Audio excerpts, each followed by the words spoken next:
ওখানেই জ্ঞান হারিয়ে ফেলে। আর জ্ঞান হারানোর শেষ মুহূর্তে কে যেন পাশ থেকে বলে ওঠে, একতলার ঘরে যে যায় তার আর বাঁচার অধিকার থাকে না।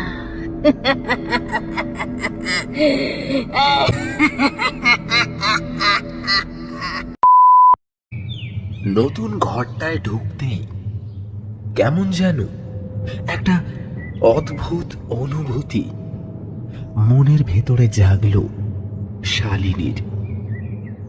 মনে হচ্ছে যেন বহু যুগ ধরে এই ঘরে কোনো মানুষ তো দূরের কথা, অন্যান্য কোনো প্রাণীও প্রবেশ করেনি। তা যাই হোক, এই অসময়ে যে এত কম টাকায় একটা ঘর ভাড়া পেয়ে গেছে এটাই অনেক বড়। ঘরে ঢুকে জিনিসপত্রগুলো এক সাইডে রেখে শালিনী প্রায় 1 ঘন্টা ধরে ঘরটাকে পরিষ্কার করলো। তারপর বাথরুমে গিয়ে দেখলো যে বাথরুমটা বেশ পরিষ্কার পরিচ্ছন্ন। মনে হলো যেন বাথরুমটা রোজই ব্যবহার করা হয়। ভালোই হলো। এই ভেবে বাথরুমে ঢুকে শাওয়ারটা চালিয়ে দেয় সে। সাথে সাথে সারাদিনের ক্লান্তি আস্তে আস্তে জলের ধারার সাথে ধুয়ে চলে যায়। স্নান সেরে এসে শালিনী শুকনো জামা কাপড় পরে তাড়াতাড়ি করে বিছানায় শুয়ে পড়ে। আর শুয়ে শুয়ে ভাবতে থাকে ওর জীবনের কথা। একটা মফস্বল এলাকায় ও বড় হয়ে উঠেছে। বাবা মার একমাত্র মেয়ে ছিল সে। কিন্তু ভাগ্যের চাকা কখন যে ঘুরে যায় কেউ কি তা বলতে পারে? বছরখানেক আগে ওর বাবা মা দুজনেই একটা রোড অ্যাক্সিডেন্টে মারা যায়। তারপর থেকেই ওর জীবনে একটা অন্ধকার নেমে আসে। এই একটা বছর মামা বাড়িতেই কাটিয়ে দেয় সে।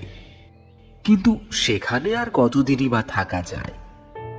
ওকে তো একাই বাঁচতে শিখতে হবে, লড়াই করে বাঁচতে হবে তাকে।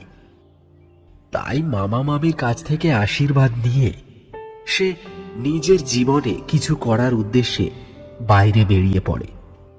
শহরে আসার পথে ট্রেনে মায়া কাকিমার সঙ্গে ওর আলাপ হয়। ভদ্রমহিলা বেশ ভালোই, না হলে এখনকার দিনে এত সস্তায় কেউ কোনো ঘর ভাড়া দেয় নাকি? সারাদিনের প্রচন্ড ক্লান্তিতে এইসব কথা ভাবতে ভাবতেই শালিনী ঘুমের দেশে পাড়ি দেয়। শিলু, এই শিলু, উঠে পড়ো, উঠে পড়ো। মায়া দেবীর ডাকে হঠাৎই ঘুমটা ভেঙে যায় শালিনীর। এ কি কাকিমা আপনি? আসলে আমি একটু ঘুমিয়ে পড়েছিলাম। আহা, তা তো ঘুমিয়ে পড়বেই। সেই সকাল থেকে জার্নি করছো, এখন উঠে মুখে চোখে জল দিয়ে কিছু খেয়ে নাও দেখি। শালিনী মায়া দেবীর কথা মতন বাথরুমে গিয়ে ফ্রেশ হয়ে আসে। তাকে আসতে দেখে মায়া কাকিমা ওর জন্য 1 প্লেট ভর্তি লুচি, আলুর দম আর মিষ্টি এসব নিয়ে এসেছে। শালিনী তো এসব দেখে একেবারে অবাক হয়ে যাওয়ার জোগাড় হলো। শালিনী বলল, আরে কাকিমা, এত খাবার কেউ আনে নাকি? আমি এত খাবার খেতে পারবো না। আরে খেয়ে নাও, খেয়ে নাও। সন্ধে হয়ে এসেছে, দুপুরে তো কিছুই খাওনি, ঘুমিয়ে গিয়েছিলে। এখন এটা খেয়ে নাও। শালিনী মায়াদেবীর সঙ্গে গল্প করতে করতে খাবার খাচ্ছিল। তারপর বলল যে সে কাল সকাল থেকেই কোনো একটা কাজ খুঁজতে বেরোবে। একটা না একটা কাজ ঠিক জোগাড় করবেই সে। তার কথার প্রত্যুত্তরে মায়াদেবী বললেন, আচ্ছা, কাল সকালে কাজ খুঁজতে বেরিও, রাতে আমি খাবার দিয়ে যাব, খেয়ে নিও। আমি দোতলায় চলে গেলাম। কখনো কিছু দরকার হলে আমাকে ফোন করো। এই বলে মায়াদেবী সেখান থেকে চলে যান। মায়া কাকিমার চলে যাওয়ার পর শালিনী বাকি খাবারটুকু শেষ করে নেয়। তারপর ঘরের জানালাটা খুলে দেয়, আর জানালাটা খুলতেই একটা মিষ্টি সুবাসে ওর ঘরটা ভরে যায়। এই প্রচন্ড গরমের মধ্যে ঠান্ডা হাওয়ার সাথে এই মিষ্টি গন্ধে ওর প্রাণটা যেন জুড়িয়ে এলো। কিন্তু এটা কোন ফুলের গন্ধ? এর আগে কোনোদিন কোথাও তো এই গন্ধ সে পায়নি। এই ভেবে শালিনী জানালা দিয়ে মুখ বের করে, কিন্তু সামনে একটা লাল গোলাপ ফুলের গাছ ছাড়া আর কিছুই তার নজরে আসে না। শালিনী মনে মনে ভাবল, গোলাপ ফুলে এমন গন্ধ? ধুর, যাই হোক, জানালাটা খোলাই থাক, বেশ সুন্দর হাওয়া আসছে। এরপর শালিনীর ফোনে ওর মামির একটা ফোন আসলো। শালিনী বলল, হ্যালো মামি। কি রে, ফোন করলি না তো? আর বলো না, সারাদিন খুব ব্যস্ত ছিলাম তো, তাই আর ফোন করা হয়নি। তা থাকার মতো ঘরটা পেলি? হ্যাঁ, এখানে আমি একটা সস্তায় ঘর ভাড়া পেয়েছি। একতলার একটা ঘর, বাথরুম আছে, একটা রান্নাঘরও আছে। থাকতে কোনো অসুবিধা হচ্ছে না তো? কোনো অসুবিধা নেই। ওপরের কাকিমার সাথে আমার বেশ ভালো ভাব হয়ে গেছে। আচ্ছা বেশ, তবে শোন, আমি পরে ফোন করছি। তোর মামাকে খেতে দিতে হবে। হ্যাঁ হ্যাঁ, বেশ, ঠিক আছে, পরে ফোন করো। তবে ছাড়ছি রে। ফোনটা কেটে দেয় শালিনী। এরপর কিছুটা সময় সে ঘরে বসেই কাটিয়ে দেয়। তারপর রাত 10:30 নাগাদ ওপরের ঘরে গিয়ে খাওয়া দাওয়া সেরে নিচে এসে নিজের ঘরে ঘুমিয়ে পড়ে সে।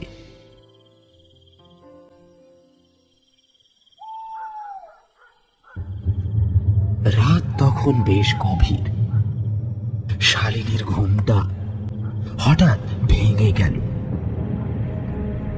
ধড়মড় করে বিছানায় উঠে বসে সে একটা বিকট চিৎকার শুনতে পেল। উফ, এত রাতে কি এরকম চিৎকার করলো? শালিনীর মনে হলো এই যেন কোনো এক মহিলার আর্তনাদ। কোনো মেয়ে বুঝি খুব কষ্ট পেয়ে কাঁদতে কাঁদতে চিৎকার করে উঠল। কিন্তু না তো, আর তো কোনো আওয়াজ আসছে না। ধুর, আমি মনে হয় কোনো স্বপ্ন দেখছিলাম। যাই, বরং একটু জল খাই। জলটা খেতে নিচে নামতেই শালিনীর মনে হলো বাথরুম থেকে যেন একটা জলের শব্দ ভেসে আসছে। কৌতূহল বশত শালিনী ওর ঘরের আলোটা জ্বেলে দরজাটা খুলল। আর দরজাটা খুলতে শালিনীর চোখটা বাথরুমের দিকে আটকে যায়। কিন্তু না, কই, আর তো কোনো জলের শব্দ আসছে না। তবে কি সে ঘুমের ঘোরে ভুলভাল শুনছে?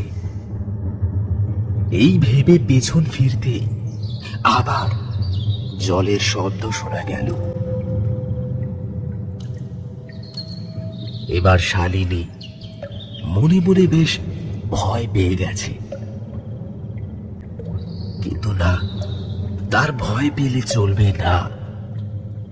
মা সব সময় বলতো, যেটা নিয়ে মনে একবার কৌতূহল হয় সেটার শেষ দেখে ছাড়তে, না হলে মনের ভেতর সেই জিনিসটার চিন্তায় একটা ভয় আর আতঙ্কের সৃষ্টি করে। এই ভেবে শালিনী ভগবানের নাম নিতে নিতে বাথরুমের দিকে এগিয়ে যায়। জয় মা রক্ষাকালী,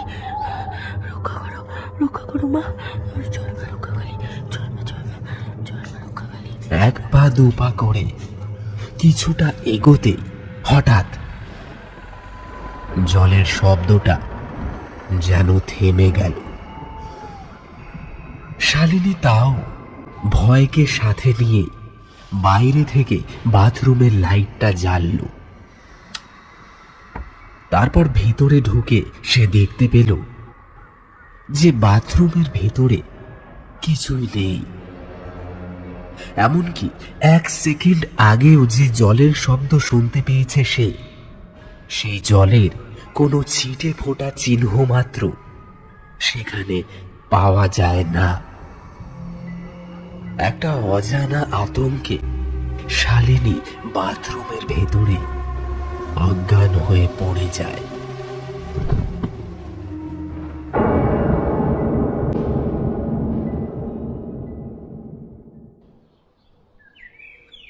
পরদিন সকালে শালিনী চোখ খুলতেই দেখতে পায় যে ও নিজের বিছানাতেই শুয়ে আছে, আর তার পাশে মায়া কাকিমা। মায়া দেবী বললেন, এই তো জ্ঞান ফিরেছে। কি হয়েছিল শালিনী? সকালে চা দিতে এসে দেখি তুমি বাথরুমের সামনে পড়ে আছো। আমি তো খুব ভয় পেয়ে গিয়েছিলাম। কোনো রকমে তোমাকে তুলে এখানে নিয়ে আসি। শালিনী যেন কিছুক্ষণ একটা ঘোরের মধ্যেই থাকল। তারপর মনের ঘোরটা কাটিয়ে কাল রাতে কি হয়েছিল সেটা মনে করবার চেষ্টা করতেই ওর সব কিছু মনে পড়ে গেল। প্রথমে একটি মেয়ের চিৎকার আর কান্নার শব্দ, তারপর বাথরুমের জলের আওয়াজ। কথাটা মনে পড়তেই শালিনী ধড়মড় করে বিছানায় উঠে বসল। তারপর বলল, কাকিমা, কাল রাতে না আমি খুব ভয় পেয়েছি। জানো তো, কেউ মনে হয় এসেছিল। আমার খুব ভয় লাগছে কাকিমা, খুব ভয় লাগছে। মায়া দেবী বললেন, দূর বোকামে, ভয় কিসের? ও তুমি মনে হয় কোনো বাজে স্বপ্ন দেখেছো। আচ্ছা আচ্ছা, তুমি বরং সবটা আমাকে খুলে বলো দেখি। এরপর শালিনী সমস্ত ঘটনাটা মায়া দেবীকে খুলে বলল। সব শুনে মায়া কাকিমা যেন হঠাৎ করে কেমন চুপচাপ হয়ে গেল। তারপর হঠাৎ এক সময় বলে উঠলেন, দেখো, তুমি হয়তো এই বাড়িতে নতুন, তাই এইরকম মনে হয়েছে। তুমি খুব ক্লান্ত, আজ আর বাড়ির থেকে কোথাও বেরিও না, বাড়িতে রেস্ট করো। আমি বরং তোমার জন্য একটু গরম স্যুপ করে নিয়ে আসি, ততক্ষণে ফ্রেশ হয়ে নাও। না না কাকিমা, তা কি করে হয়? তুমি তো আমার জন্য অনেক করেছো, আর এখনো করে চলেছো। আমাকে যে একটা কাজের ব্যবস্থা করতেই হবে। আমি একটু পরেই বেরিয়ে যাব। আমি তো তোমাকে বাইরে বেরোতে বারণ করলাম, তাই না? কেন, এখানে কি তোমার খুব অসুবিধা হচ্ছে? মা, না না, সেটা নয়, কিন্তু আমাকে তো বাইরে বেরোতেই হবে। একটা যে কোনো কাজ তো খুঁজতেই হবে। বলো কাকিমা, তুমি নিশ্চয়ই আমার কথা বুঝতে পারছো। মায়া দেবী গম্ভীর স্বরে বললেন, বেশ, একটাই শর্তে তুমি বাইরে বেরোবে। শর্ত? কি শর্ত? তুমি কারোর সাথে সেরকম কোনো কথা বলবে না। এই শহরের সব মানুষ কিন্তু ভালো হয় না। কে বলতে পারে কে কখন কি ক্ষতি করে দেয়। শালিনী মায়া দেবীর ব্যবহারে খানিকটা অবাক হয়ে যায়। মনে মনে ভাবে, আচ্ছা, কাকিমা আমার জন্য এত ভাবে, কিন্তু কেন? আমাদের তো সবে দুদিনের আলাপ, তাতেই এত কিছু করছে কেন আমার জন্য? সত্যিই কি এত ভালো মানুষ সে, নাকি অন্য কোনো ধান্দা আছে তার? মায়াদেবী যেন তার মনের কথাটা আঁচ করতে পেরে হঠাৎ বলে উঠলেন, কি ভাবছো মা? আমি তোমার কথা এত কেন ভাবছি? আরে তুমি তো আমার মেয়ের মতো, এইটুকু ভরসা করতেই পারো। শালিনী অপ্রস্তুত স্বরে বলল, না না কাকিমা, আমি সেরম কিছু ভাবিনি। আচ্ছা বেশ, ঠিক আছে, আমি কারোর সাথে খুব বেশি একটা কথা বলবো না। তুমি বরং একটা স্যুপ বানিয়ে আনো, আমি খেয়েই বেরোবো। এই তো ভালো মেয়ের মতো কথা। আর শোনো, বাথরুমে কোনো ভয় নেই, তুমি নিশ্চিন্তে যাও। এরপর শালিনী ফ্রেশ হয়ে আসে। গরম গরম স্যুপ আর সাথে আরো কিছু খাবার খেয়ে কোনো কাজ হাতে পাওয়ার আশায় সে বাড়ি থেকে বাইরে বেরিয়ে পড়ে। সারাদিন বাইরে বাইরে ঘুরে শালিনীর শরীরটা কেমন যেন দুর্বল হয়ে গেছে, কিন্তু এত ঘোরাঘুরির পরেও সে কাজের সন্ধান বলতে কিছুই পায় না। দুর্মূল্যের এই বাজারে কোনো কাজ খুঁজে পাওয়া কি মুখের কথা? তবে ভগবান যেন তার সহায় ছিল। একটা বেসরকারি সংস্থায় কাগজপত্র হিসেবের জন্য লোক দরকার, সেটা শালিনীর চোখে পড়ে যায়। আর সে সেই অফিসে যোগাযোগ করে। শালিনী পড়াশোনায় মোটামুটি ভালোই ছিল, তাই সে কাজটা পেয়ে গেল। সকাল 10টা থেকে দুপুর 2টো অবধি ওকে অফিসে থাকতে হবে। শালিনী ভাবতেই পারে না প্রথম দিনেই ও এইরকম একটা কাজ পেয়ে যাবে। মনে মনে বেশ খুশি হলো সে। সেদিন অফিস থেকে বেরিয়ে সে দেখে প্রায় 3টে বেজে গেছে। ইস, কত দেরি হয়ে গেছে, বুঝতেই পারিনি। খুব খিদেও পেয়েছে। আর ওই তো সামনে একটা রেস্টুরেন্ট দেখা যাচ্ছে না, ওখানেই যাই। কিন্তু না বাবা, থাক, গেলেই তো কত বিল উঠে যাবে, আর আমার কাছে তো বেশি টাকাও নেই। তার চেয়ে বরং ওই ফাস্টফুডের দোকানটায় গিয়ে কিছু খেয়ে আসি।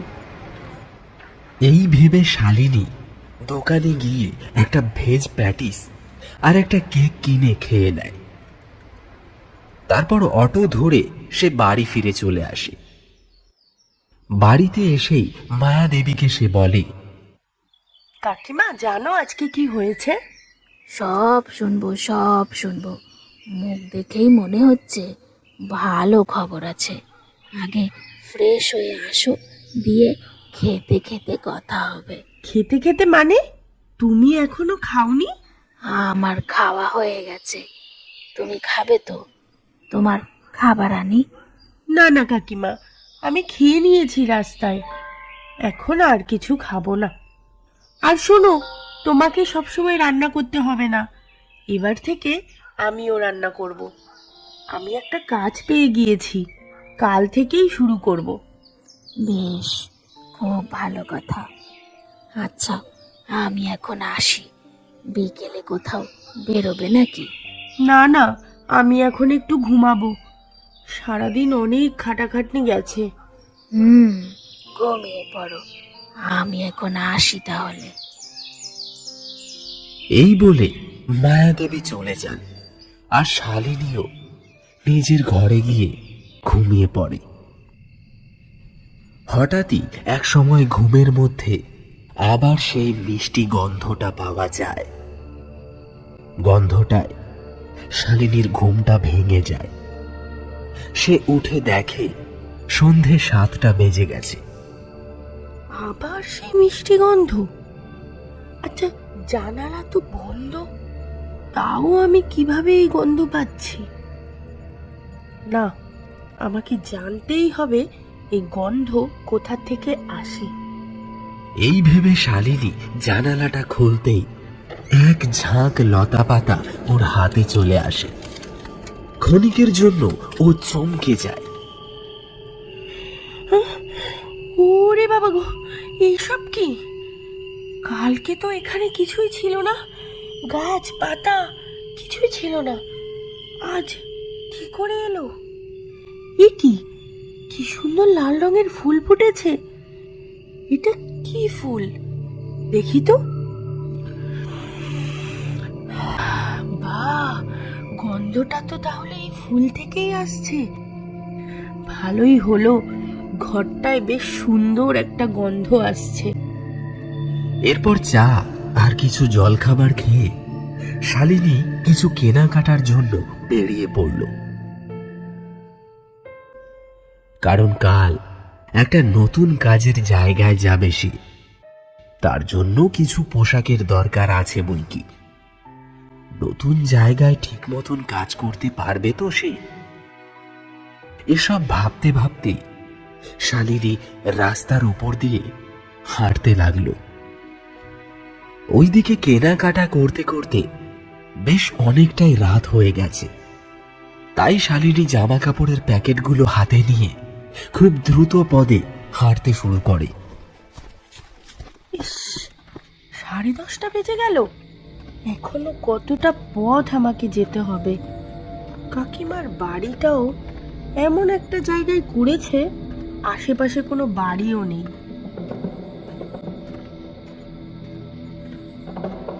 আচ্ছা, এত অন্ধকার কেন? আকাশে চাঁদও দেখা যাচ্ছে না, অমাবস্যা নাকি? ধুর, এবার তো আমার কেমন যেন ভয় লাগছে। একটা গাড়িও দেখতে পাচ্ছি না যে তাড়াতাড়ি পৌঁছে যাব। আপন মনে কথাগুলো বলতে বলতে হঠাৎ শালিনী একটা গাড়ির সামনে চলে আসে। হঠাৎ করে শালিনীর গাড়িটার সামনে চলে আসার কারণে গাড়ির চালক সজোরে একটা ব্রেক কষল। আরে আরে কিভাবে রাস্তাঘাটে চলাফেরা করেন, হ্যাঁ? আজও পাবলিক সব, আর এক সেকেন্ড এদিক ওদিক হলে যে আমার গাড়ির সাথে আপনার অ্যাক্সিডেন্ট হয়ে যেত। শালিনী ভয়ে কাঁপতে থাকে। তার নিজের মধ্যে ফিরে আসতে বেশ কিছুটা সময় লাগে, কারণ এক্ষুনি সাক্ষাৎ মৃত্যুর মুখ থেকে ও প্রাণ ফিরে পেল। এই যে শুনছেন, আপনাকেই বলছি। আরে মেয়েটা কানে কালা নাকি? না না, কোথাও চোট টোট পেল না তো আবার? যাই গিয়ে দেখি। এই ভেবে গাড়ি থেকে সিধু নেমে আসলো। নেমে দেখে শালিনী পুরো স্থির হয়ে দাঁড়িয়ে আছে। ওর পায়ের কাছে শপিং করা জিনিসপত্রগুলো সব ছড়িয়ে ছিটিয়ে পড়ে আছে। সিধু জিজ্ঞাসা করল, আপনি ঠিক আছেন তো? শালিনী হঠাৎই কেঁদে ওঠে। ওর মা আর বাবাও এই রকমই একটা রোড অ্যাক্সিডেন্টে মারা গিয়েছিল। সেই পুরনো স্মৃতি মনে পড়তে ও আর নিজেকে সামলে রাখতে পারে না। শালিনীর কান্না দেখে সিধু ঘাবড়ে যায়। ও কি করবে বুঝতে না পেরে রাস্তায় পড়ে থাকা জামা কাপড়ের ব্যাগগুলো গুছিয়ে শালিনীর সামনে নিয়ে যায়। এই নিন ধরুন, এগুলো সব তো আপনার নিশ্চয়ই। আমারই। তা কোথায় যাবেন আপনি? সামনে গেলে চলুন, আমি ড্রপ করে দিচ্ছি।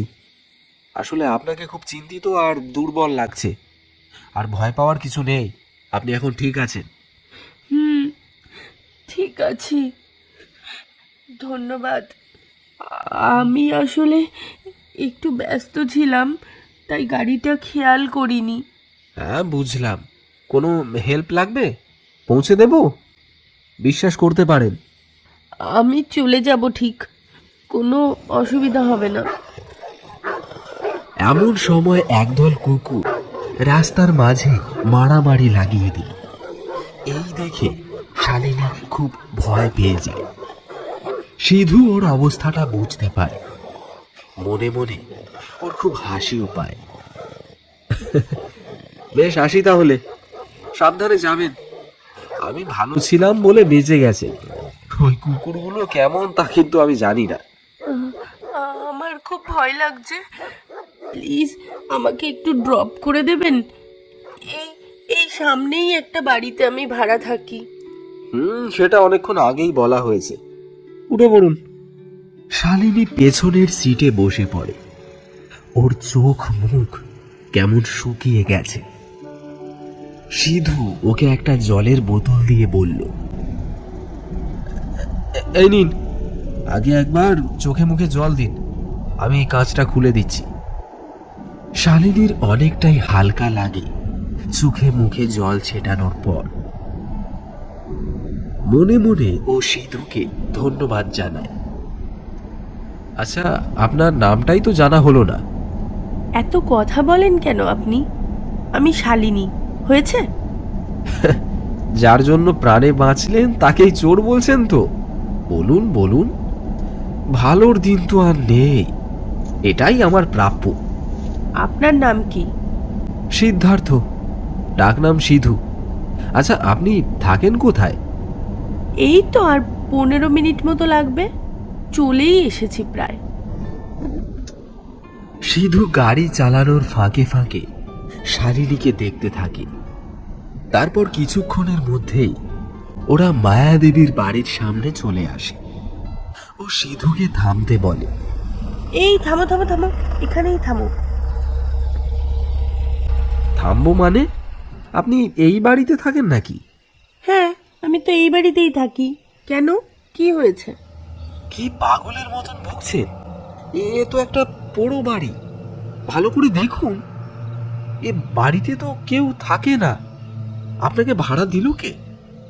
শালিনী সামনের দিকে তাকিয়েই হঠাৎ চমকে উঠল। অবাক বিস্ময় ভরা দৃষ্টিতে শালিনী দেখল, এটাই তো সেই বাড়ি যেখানে গত কয়েকদিন ধরে সে বাস করে আসছে। কিন্তু বাড়িটার একই অবস্থা। পুরো বাড়িটাকেই দেখে মনে হচ্ছে যেন বহুদিন ধরে এখানে কেউ থাকে না। চারিদিকে গাছপালা, লতাপাতা আর আগাছায় পরিপূর্ণ হয়ে আছে। পুরো অন্ধকারে ঢেকে রয়েছে বাড়িটা। সিধু বলল, কি হলো, কি দেখছেন? আপনি আপনার ভালো করে চিকিৎসা করান। আমার কোনো মাথা খারাপ হয়নি, আমি তো একদম ঠিক কথাই বলছি। প্লিজ প্লিজ আমাকে বিশ্বাস করুন, আমি এই বাড়িতেই ছিলাম। একটু আগেও আমি এই বাড়ির থেকে বেরিয়েছি। বিশ্বাস না হলে আপনি চলুন, চলুন আমার সাথে। ওই একতলার ঘরটায়, ওখানেই আমি থাকতাম। আমার সব জিনিসপত্র ওখানেই আছে। আর আর উপরের ওই ঘরে কাকিমা থাকে। কিন্তু তাহলে সব কেন এরকম লাগছে? সিধু লক্ষ্য করল শালিনী যেন উন্মাদের মতন করছে। ওর মুখ চোখ বলে দিচ্ছে ও যা বলছে তা একটুও মিথ্যা হতে পারে না। কিন্তু তাই বা কি করে সম্ভব? এই বাড়িটা সম্পর্কে ও বেশি কিছু জানে না, তবে এইটুকু জানে যে এটা একটা পোড়ো বাড়ি, এখানে কেউ থাকে না। শালিনী হঠাৎ আবার বলল, ওই যে কাকিমা আমাকে জানলা দিয়ে ডাকছে। কাকিমা, কাকিমা, আমি আসছি। এই বলে শালিনী হঠাৎই দৌড়ে বাড়ির ভেতরে চলে যায়। শালিনী, শালিনী, যেও না, যেও না। আরে কোথায় কাকিমা?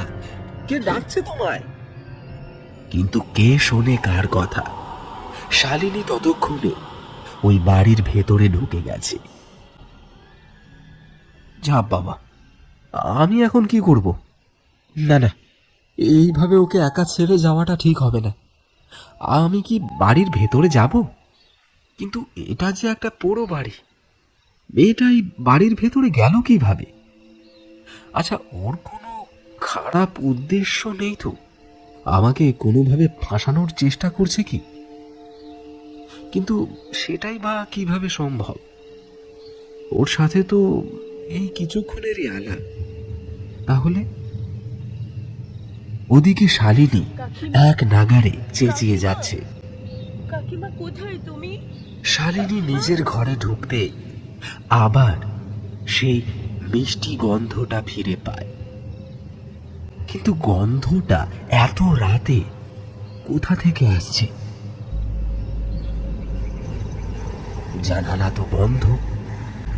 এমন সময় হঠাৎ শালিনীর ঘরের সমস্ত আলো বন্ধ হয়ে যায়। শালিনী পুরো অন্ধকারে ঢাকা পড়ে যায়। কিন্তু তাও ওই অন্ধকারের ভেতরেই সে জানালাটা খুলতে যাবে, এমন সময় ওর পিঠে একটা ঠান্ডা হাতের স্পর্শ সে অনুভব করতে পারে। শালিনী ভয়ে চিৎকার করে ওঠে। শালিনীর চিৎকার শুনে সিধু ওর মুখটা চেপে ধরে। আরে চুপ চুপ চুপ, আমি সিধু। এবার বলুন। আপনি কি পাগল নাকি? এভাবে কেউ চমকে দেয়? আর আপনি এখানে কি করছেন? আপনার তো বিশ্বাসই হচ্ছিল না যে আমি এই বাড়িতে থাকি। এই দেখুন, এই ঘরটাতেই আমি থাকি, আর এই যে আমার জিনিসপত্র। এবার বিশ্বাস হলো তো? হ্যাঁ, কিন্তু তা কি করে সম্ভব সেটাই তো বুঝতে পারছি না। এই বাড়ি কে ভাড়া দিতে গেল তোমায়? এমন সময় হঠাৎ জানালাটা দিয়ে কিছু একটা তরল পদার্থ নিচে টপ টপ করে পড়তে লাগলো। সিধু শালিনীকে ইশারা করলো। শালিনী ওর ফোনের টর্চ লাইটটা অন করলো। কিন্তু এ কি?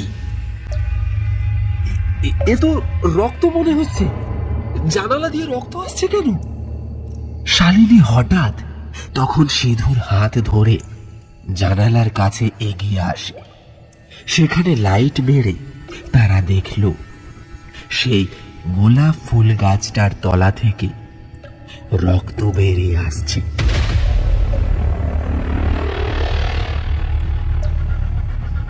শালিনী বলল, এটা কিভাবে সম্ভব সিধু বাবু? গাছের নিচে নিশ্চয়ই কিছু আছে, তাই না? চলুন চলুন না দেখি। হ্যাঁ, সে তো দেখতেই হবে, শুনুন।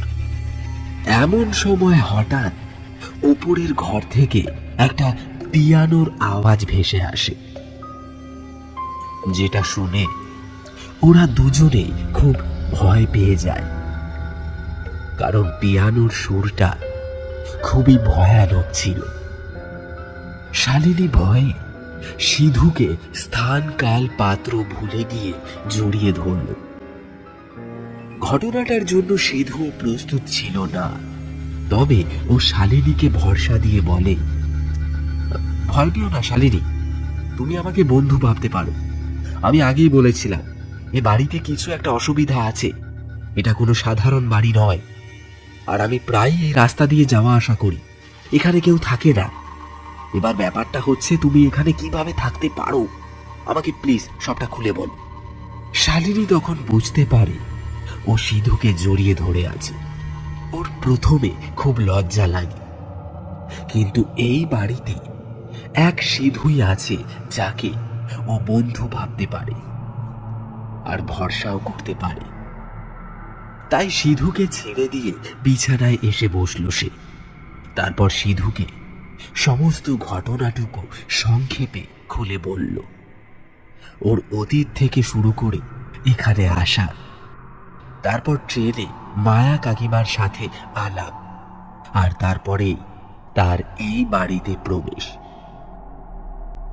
শালিনী আরো বলে, এই বাড়িতে এসে ও কিছু অস্বাভাবিক জিনিসও লক্ষ্য করেছে, যেমন গোলাপ ফুলের ওই গন্ধ, বাথরুমে জলের শব্দ, এইসব।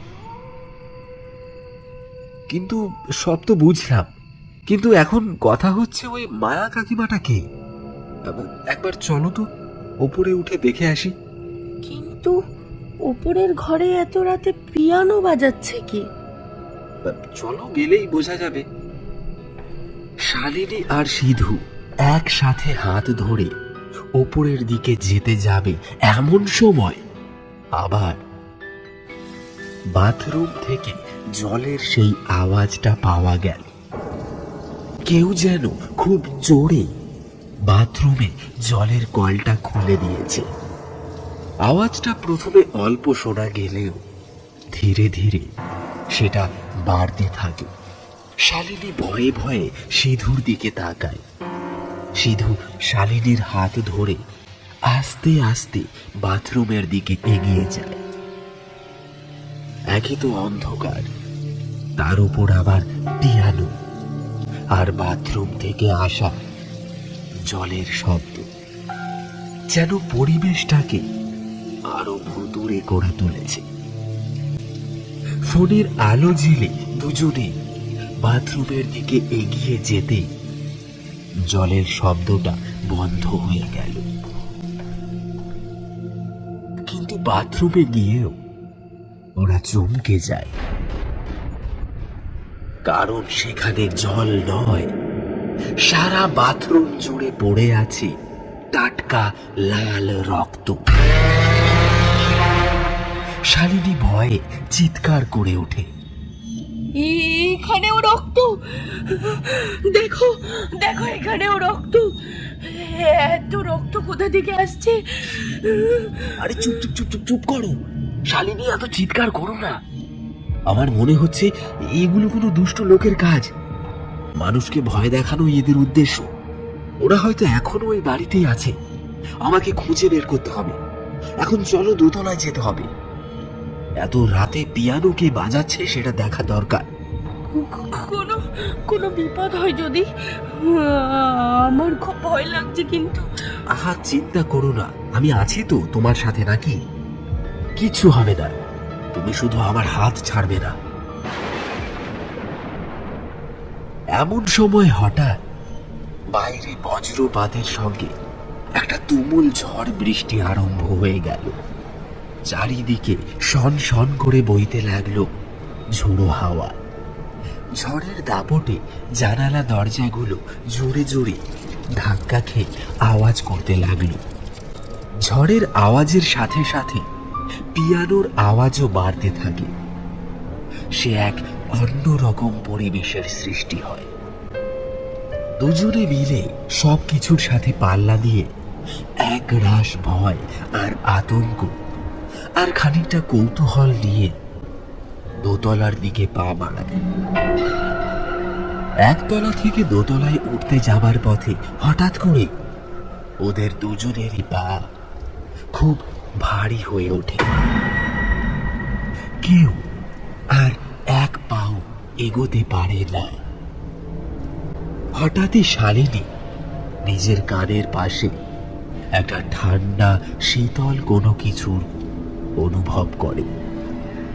সেটা যে কি তা সে নিজেও বুঝে উঠতে পারে না,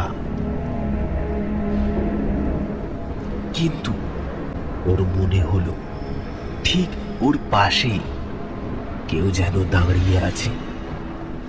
শালিনী যে সিধুকে কিছু বলবে সেই মানসিক অবস্থাটুকু তখন ওর নেই। হঠাৎ করে আবার যেন সব ঠিকঠাক হয়ে গেল। সিধু বলল, তুমি ঠিক আছো তো? আমাদের হঠাৎ করে পা এমন ভারী হয়ে গেল কেন? আমি কিছু জানি না। আমি শুধুমাত্র এই বাড়ি থেকে বেরোতে চাই। চলো চলো চলো, শুধু পালাই। আমি আর এক মুহূর্তে এখানে থাকলে প্রাণে বাঁচতে পারবো না। দেখো দেখো দেখো, দোতলায় আর পিয়ানো বাজছে না বলে মনে হচ্ছে না? হ্যাঁ, তো তাই তো। এবার কি করবে? তোমার মায়া কাকিমার সঙ্গে একবার আলাপ করতে পারলে খুব ভালো হতো। ওনার ব্যাপারে জানার দরকার। চলো চলো, দোতলায় উঠতেই হবে। তুমি যে বললে তোমার কাকিমা নাকি তোমাকে জানালা দিয়ে ডাকছে। হ্যাঁ, তুমি তো ভালো কথা মনে করালে। আমি স্পষ্ট দেখেছি। ওইখানে দোতলায় কাকিমা আমাকে জানালা দিয়ে ডাকছিল। ওনার সাথে দেখা না করে, সবকিছু না জেনে বাড়ি থেকে বেরোলে আমার মনে যে শান্তি হবে না।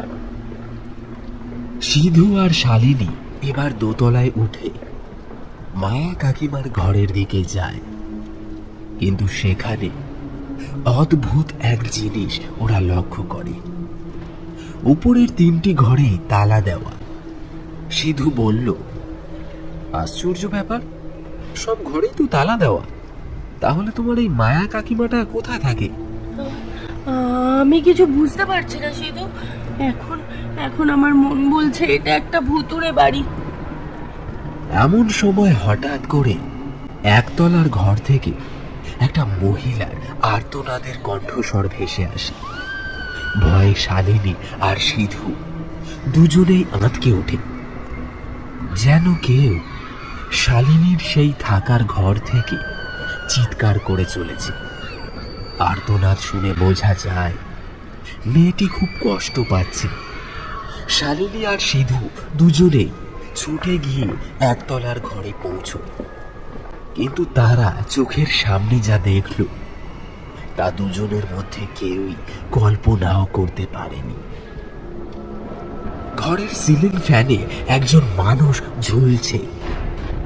পরনে তার লাল শাড়ি, এক পিঠ ভর্তি মাথার চুল, ঝুলন্ত পা দুটো একেবারে নিস্তেজ হয়ে স্থির হয়ে আছে। মায়া কাকিমা।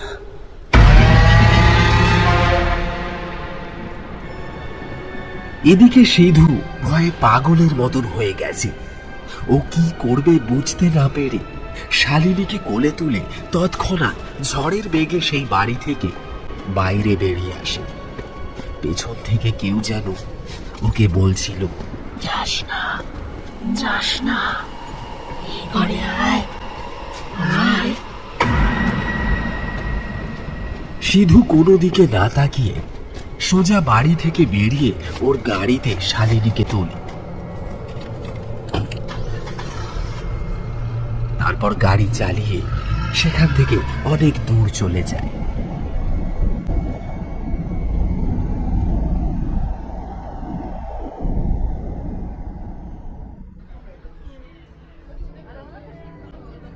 সকালে ঘুম থেকে উঠেই ওরা দেখতে পায় ওদের গাড়ির সামনে অনেকজন মানুষ জড়ো হয়ে আছে। সিধু প্রথমে বোঝার চেষ্টা করে ও কোথায় আছে। তারপর পাশে শালিনীকে দেখে ওর গত রাতের কথাগুলো সব মনে পড়ে যায়। সিধু গাড়ি থেকে বেরিয়ে প্রথমে একটা লোকের কাছে একটু জল চায়। তারপর জল নিয়ে শালিনীর চোখে মুখে জল দিয়ে ওকে ঘুম থেকে তোলে। শালিনী উঠে চোখের সামনে এতগুলো লোকের জমায়েত দেখে খানিকটা ঘাবড়ে যায়। লোকজনেরা সিধু আর শালিনীকে এই রকম মাঝ রাস্তায় গাড়ির মধ্যে ঘুমোতে দেখে দাঁড়িয়ে পড়েছে। তারপর তারা সব জানতে চাইলে সিধু তাদের কাছে সমস্ত কথা খুলে বলে। ওই লোকজনের মাঝখান থেকেই একজন বলে ওঠে, বাবা, কিন্তু বাড়িতে তো গত 4-5 বছর ধরে কেউ থাকে না মশাই। আপনি যেই মহিলার কথা বলছেন, ওই মায়া নাম তার, সে তো প্রায় 5 বছর আগে মারা গেছে। তার স্বামীর সাথে ঝামেলা করে গলায় দড়ি দিয়েছিল ওই একতলার একটা ঘরে। পরে তা জানতে পেরে তার স্বামীও দোতলায় গলায় দড়ি নেয়। তার স্বামীর বাদ্যযন্ত্রর একটা বেশ শখ ছিল। আজও নাকি সেই বাড়ির দোতলা থেকে মাঝে মধ্যেই রাত্রিবেলায় ওই পিয়ানোর শব্দ ভেসে আসে। আর তারা মারা যাওয়ার পর থেকে বাড়িটা হানা বাড়িতে পরিণত হয়। তারপর থেকেই ও বাড়ি তালা দেওয়া। তা আপনারা ওই বাড়িতে গিয়েছেন, এটা যে একেবারেই অবিশ্বাসের ব্যাপার মশাই। রাম রাম রাম রাম রাম রাম। আপনি নাকি তার সাথে ও বাড়িতে থেকেছেন? হ্যাঁ, কপাল ভালো আপনার, ভূতের সাথে ঘর করেছেন। সিধু সামনে তাকিয়ে দেখে তারা এখনো ওই বাড়ির সামনেই দাঁড়িয়ে। কিন্তু সিধু স্পষ্ট মনে আছে কাল রাতে ও এখান থেকে গাড়ি চালিয়ে অনেক দূরে চলে গেছিল। শালিনী সবকিছু শোনার পর আর স্থির থাকতে পারে না। ও ছুটে সেখান থেকে পালাতে যায়, কিন্তু হঠাৎই একটা লরি এসে ওকে ধাক্কা মেরে চলে যায়।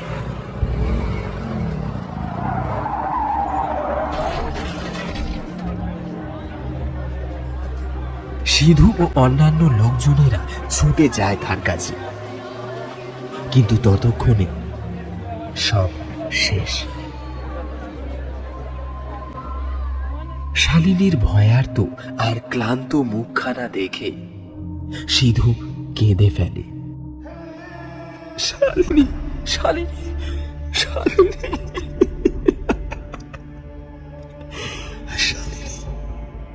শালিনীর মৃত্যু দেখে সিধু ওখানে জ্ঞান হারিয়ে ফেলে।